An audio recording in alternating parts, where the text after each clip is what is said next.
We have the City of Forks sign. Famous in the movie. Had like 2 seconds of screen time or something. The biggest challenge was to make the Cullens look drop dead sexy and cool, but still fit into high school. Drop dead sexy and cool, and this is the outfit that you give Jasper. Everybody slayed in the baseball costumes. So Twilight was really, really big, and by really, really big, I mean really, really big. I'm not joking. I did not know anything about Twilight. I saw it in the cinema without knowing what the hell it's about. And then it was just so popular. Some people will say, for some reason, that Eclipse is the best. Breaking Dawn Part 2 is the best. And you know what? They don't know what the hell they're talking about. It always starts with the first one. This is the most iconic Twilight that you will ever get. And when you think of Twilight, you think of blue filter. So this is Catherine Hardwicke's director's notebook. The story of how we made the movie based on the novel by Stephanie Meyer. So when I was a kid, I saw this being sold. There was an open copy at the bookstore, and I leafed through it, and it had illustrations of Alice's eyes or whatever. And I was like, I want to buy this. I want to see behind the scenes of how they made the movie. And why did it have illustrations? That's so cool. But anyway, I didn't have any money. I didn't get to buy it.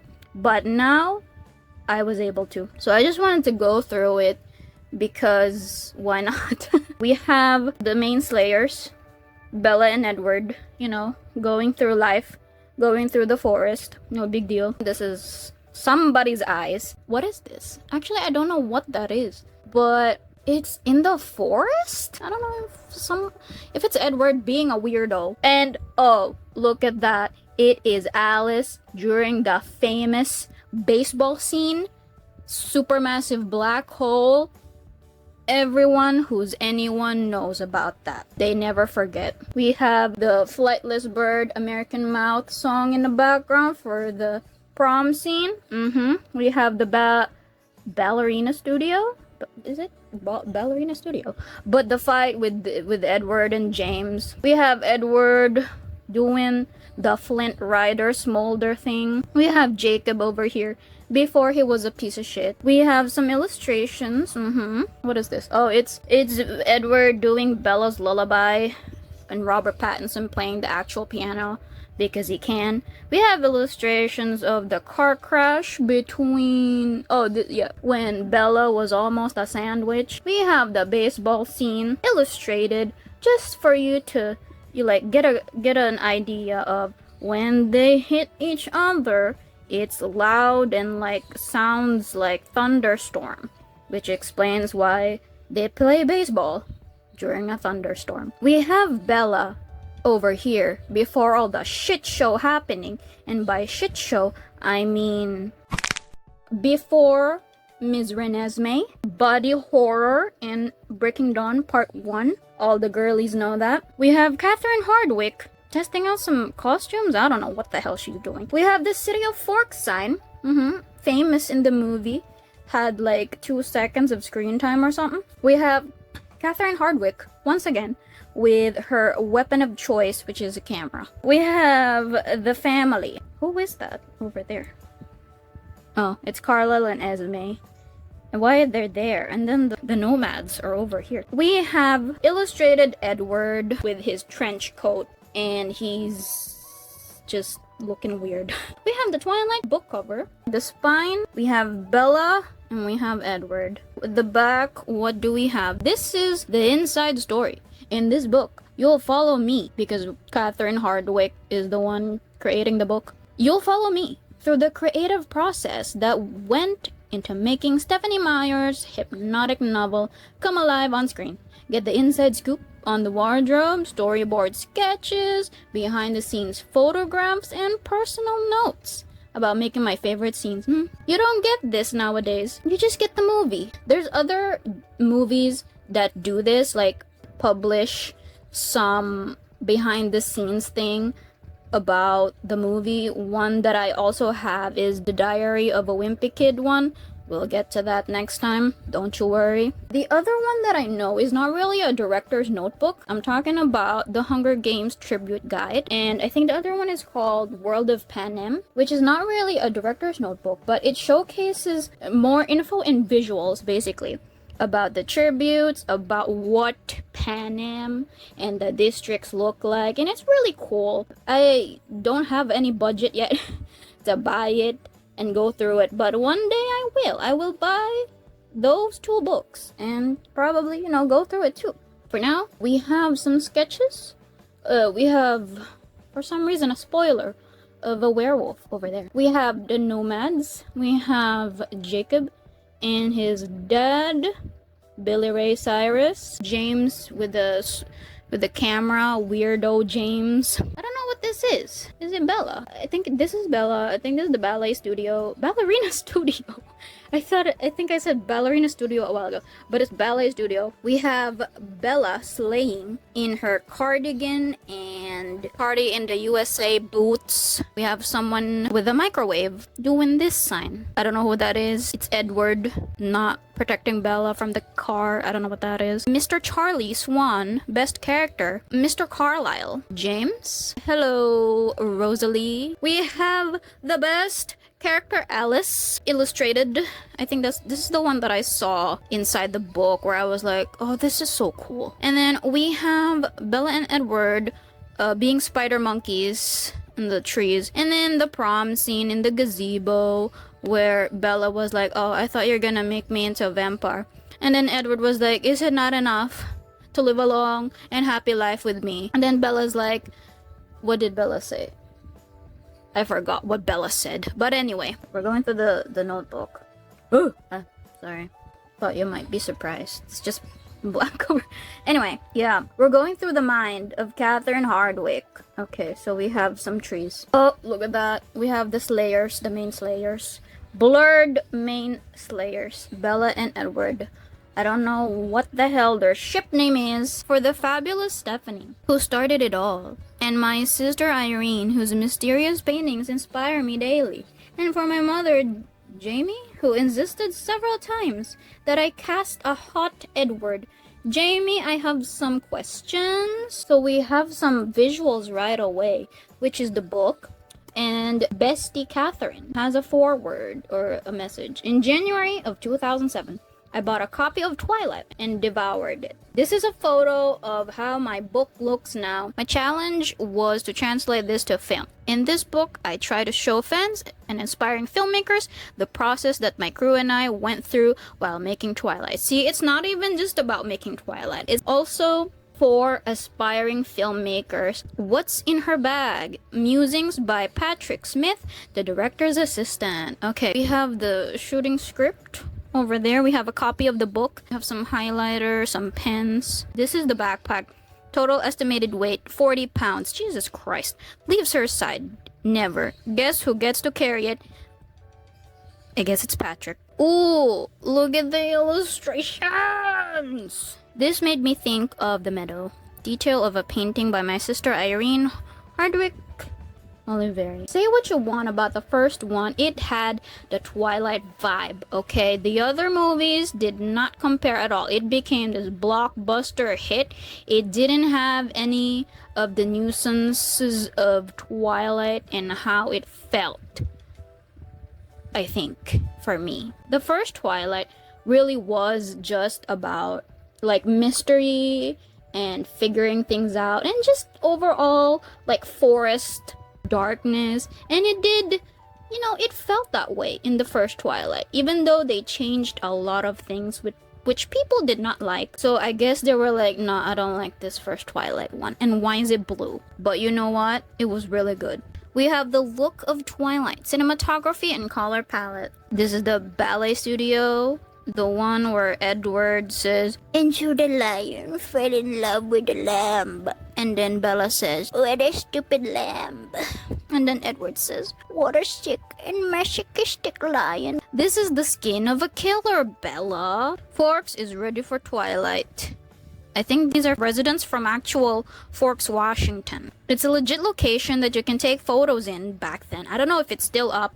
So there are, you know, if you're a tourist, you can actually take pictures of the the actual areas. So Charlie and Bella's house is, I think, there. And then we have Bestie Catherine posing.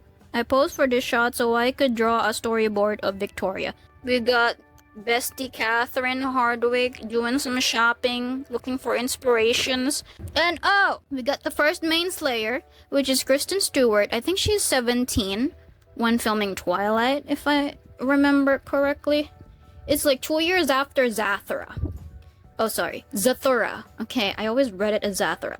But it's a film with Josh Hutcherson. We have some illustrations of Bella. This look was too wavy. For Bella, Kristen has beautiful pale skin. So we went with a very soft, natural look. To become Bella, Kristen wears brown contacts. Yeah, I think she has green eyes. If I don't remember, but I think so. We have Bella's wardrobe, which is some shoes right over there. Don't get scared. And then we have the second main slayer, which is Aslan from the line The Witch in the Wardrobe. Kathy's original watercolor of Edward with long hair and brown contacts. I thought he would look good with long, timeless hair, so Rob spent 8 hours, holy shit, in the chair. Nicole Frank, assistant hairstylist, put in extensions. Rob hated them, as you should. Somebody should not look like a lion to become Edward. Yeah, Rob looks good in anything. Yeah, because he's tall and slim. And British. Okay, so we got, you know, this Edward over here, upscaled. We got the baseball scene illustrated in all its glory. And we have Bellward.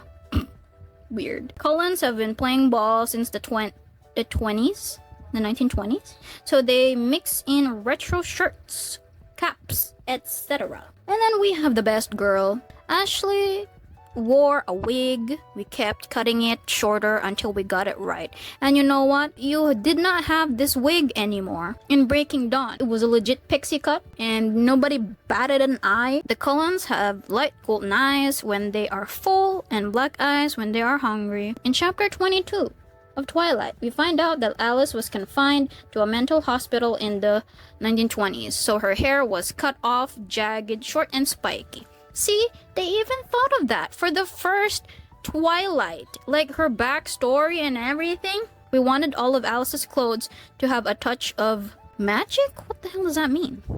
It's not even magical. It's just like mid-2000s with the vest going on. We have Sister Rosalie over here. And then it's Nikki Reed. I've known Nikki since she was 5 years old. At age 13, she and I co-wrote 13. And she starred in it. When I read Twilight, I thought Nikki would be perfect for Rosalie. She's unafraid to speak her mind. When I called her to talk about the part, she said everyone will want Bella and Edward to be together. Rosalie is trying to break them up so they'll hate me. I'm okay with that. She's okay with that. In the book, Rosalie is blonde. So Nikki went blonde. Look at that. The brothers. And it's Jasper, the Confederate soldier. Anyway, the biggest challenge was to make the Cullens look drop dead sexy and cool, but still fit into high school. Drop dead sexy and cool, and this is the outfit that you give Jasper. Jackson had to go blonde too. Everyone had their own sufferings. Oh, this is Emmett? Huh? They don't even get 2 pages to them? They get 1 page? Worst day ever. They all deserve 2 pages to their name. And wait, are you saying the best mother Esme is just gonna have 1 page? Nah. Peter did a great addition, but another actor was originally offered the part. So Peter bought a cool vampire book and sent it to me with a great letter. I hope we get to work together another time. When the other actor's schedule didn't work out, I looked at the book and said, let's hire Peter. He jokes that he spent $29.95 to get the job. So Peter had to dye his hair blonde too. Everyone was dyeing their hair. Esme is the best mother. It was so cold, we had to add gloves and a coat to Esme's baseball costume. And she slayed in that. Everybody slayed in the baseball costumes. Let's not lie. Okay, next we have the Cullen crest. If you did not know, throughout the movie, they were wearing crests. Edward specifically had this wristband and it had the crest and it was so cool. I wanted to wear it on my own, but it was just a really small detail that I really like under the movie. So they had their own crests, you know, because they're the Cullen, the family, but they had their own thing going on. You didn't have to add these Cullen crests, but you did because they're old and they probably had some thingamajig on their bodies because it was cool. So we got Alice's choker, Rosalie's pendant. We have, oh, so the guys wear wristbands, but the girls wear necklaces or something on their necks. Why can't the guys also wear some pendants? It will make you look drop dead sexy and cool. We have the nomads, which all of them are under just one page because they're nomads. Okay, they don't care. We have Twilight and New Moon Victoria because, you know, Bryce Dallas Howard's does the eclipse one, which is awkward. James. We have James. We have the victim, and then we have Laurent. So we have some wardrobes for the nomads, which is probably, you know, such a nice touch because if they're nomads, they'd just be getting all these clothes from their victim. So that's why we have Waylon with the jacket. And then in the movie, James was allergic to clothes, and so he was like, oh, nice jacket. And then he kills Waylon because Waylon had a nice jacket. And then Victoria actually wears this. I think it says, kiss me, I'm Irish.